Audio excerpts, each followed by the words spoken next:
I always figured if I ever butted heads with the homeowners association, it'd be over something petty. Maybe the shade of my mailbox didn't match the approved aesthetic, or my grass dared to grow an inch too long. You know, the usual suburban nonsense. What I didn't expect, not in 1,000 years, was for things to escalate into a full-blown invasion of my barn. While I was off fishing miles away, and while two of my 2,000-pound Angus bulls stood inside, unaware they were about to crash the most ill-conceived party in HOA history. Let me rewind. I live on 5 acres of land that I've owned and worked for over 15 years. My property sits on the edge of a growing suburb that sprouted into existence long after I built my modest homestead. The newly developed neighborhood calls itself Willow Creek Estates, a name that oozes pretense. Because my land predates the neighborhood, I'm officially grandfathered out of their HOA nonsense. Their rules don't apply to me, not legally and not morally. That didn't stop Cynthia Wells, the newly crowned HOA president, from deciding I was her next project. Cynthia is the walking, talking embodiment of entitlement. Perfectly polished, with a bob-cut wig the color of bottled auburn, and a luxury SUV she drives like it's a tank of righteousness. She showed up one Saturday morning, flanked by Leonard, her skittish lapdog of a vice president. I could tell right away this visit wasn't a social call. She smiled, tight, fake, condescending. "Mr. Lawson," she purred, "we're organizing our annual summer gala, and your charming old barn would be the perfect venue to showcase our community's rich heritage." I nearly choked on my coffee. My barn, my tools, my bulls. That place was no party spot. It was a functioning workspace with heavy machinery and unpredictable livestock. The liability alone would be insane. I told her as much. "Find somewhere else," I said. "This isn't a venue. It's a barn." Her smile didn't even flicker. If anything, it got colder. "It would mean a lot to the community," she said, "especially the new residents who feel a little disconnected from the area's roots. Your land is an aesthetic inconvenience we want to exploit." Leonard nodded beside her like a bubblehead with no neck control. Again, I said no, firmly. Cynthia's mask dropped slightly. Her parting words were chilly. "We'll see, Mr. Lawson. Community spirit matters here." They drove off, gravel spraying behind her like a departing middle finger. I thought that would be the end of it. It wasn't. Later that day, a Willow Creek Estates newsletter mysteriously appeared in my mailbox. Even though I'm not a member, right there in bold it read, "Join us for the summer gala, hosted at the charming Lawson Barn." My barn. My jaw clenched. I hadn't just been ignored, I'd been steamrolled. I left a voicemail on the HOA line. Cynthia's voice on the recording made my skin crawl, but I got my message in. "This is Jack Lawson. You do not have my permission to use my property. Any attempt to enter my barn is trespassing. Retract the newsletter." No callback, no retraction. Instead, the HOA ramped up the announcements. Email blasts, flyers. I even saw Leonard's beat-up sedan lurking near my fence line. One afternoon, I caught Cynthia herself, parked across the street, peering at my barn through a pair of binoculars like she was casing the joint for a heist. I waved. She peeled off in her SUV like a guilty teenager. That's when I knew. They were planning to trespass. Now, I'm not the kind of man who reacts with lawsuits or raised voices. I'm a planner, a patient one. Farming teaches you to wait, to prepare, to act with purpose. I documented everything. The newsletter, the call, the surveillance. I even took photos of Cynthia playing spy from her car. And then I formed a plan. It just so happened that I had a fishing trip already planned for that very weekend. Clearwater Lake, 3 hours away. A tradition with my buddies.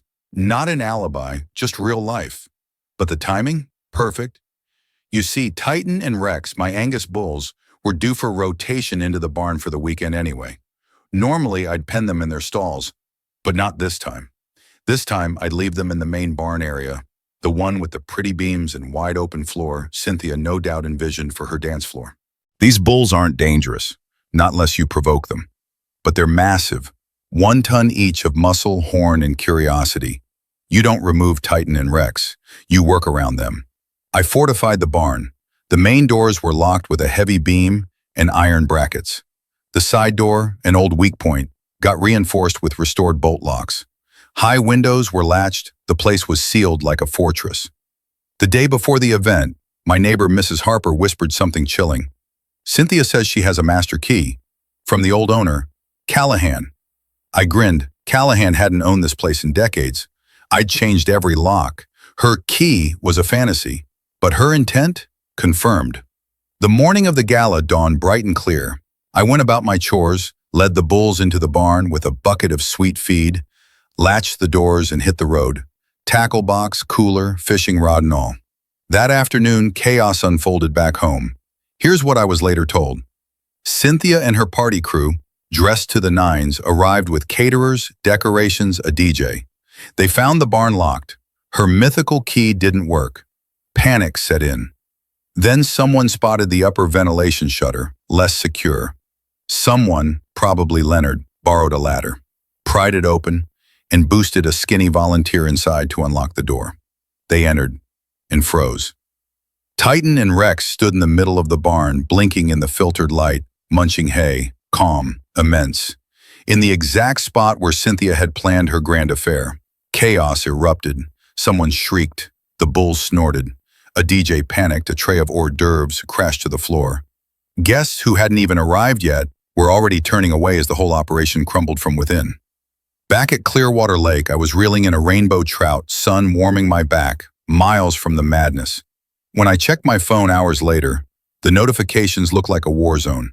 Voicemails, texts from Cynthia. Your animals are in the barn. You sabotaged us.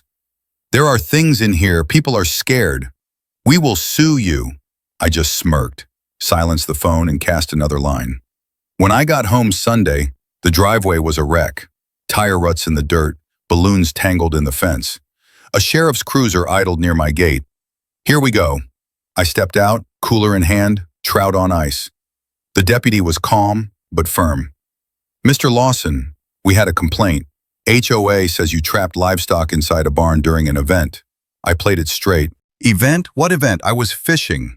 The barn's private property. I secured it before I left. The bulls always stay there when I'm gone. Right then, Cynthia stormed up, red-faced and furious, with Leonard wheezing behind her. He did it on purpose. He locked monsters in there to ruin us. I raised an eyebrow. You entered without permission. And by the way, that shutter's dented. Looks like forced entry. The deputy nodded. Ma'am, did you have written permission to access this property? She faltered. It was a community event. But did he agree? Well, he didn't say yes. Leonard chimed in. The door was open. You mean the one your guy pried open from a ladder? The deputy looked at me. I handed him a copy of the newsletter, my call log, photos of Cynthia with her binoculars, and an email from Mrs. Harper. That was the final nail. This is clear trespassing, the deputy said. You're lucky he's not pressing charges. Yet. The fallout was spectacular. Cynthia's reputation collapsed. The story spread like wildfire. HOA residents were furious, not with me, but with her. The next meeting was brutal. People demanded her resignation. Leonard's excuses were met with laughter. She was gone within a month. A kind retiree named Ms. Carver took her place, promising to respect property lines and private ownership. Titan and Rex? Local legends now. The Willow Creek Bouncers, they're called. I added security cameras to the barn, not because I'm worried, but because I like having the footage.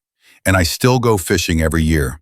But now, I double-check the locks. Not because I fear Cynthia anymore, but because I know this. An HOA with too much power is just one delusion away from thinking your barn is their ballroom. And sometimes the only thing standing between you and madness is 2 tons of bull.